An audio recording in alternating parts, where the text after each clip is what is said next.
Welcome to Financify. Today, I'll show you how to transfer crypto from Safepal to Binance on your mobile. Follow this quick guide to get started.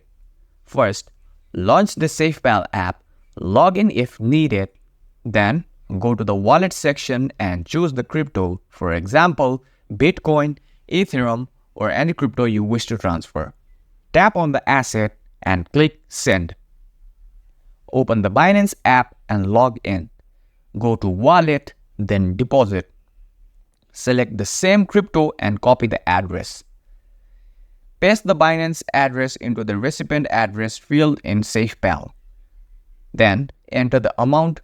Ensure the network, for example, BEP20, ERC20 matches on both platforms.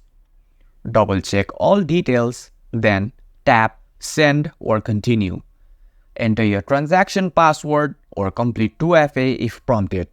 Wait for the network to process. This may take a few minutes. Verify in Binance under Deposit History to confirm the funds have arrived. And that's it. You have successfully transferred crypto from Safepal to Binance. Like, subscribe, and hit the notification bell for more tips. Thanks for watching Financify, and I'll see you in the next video.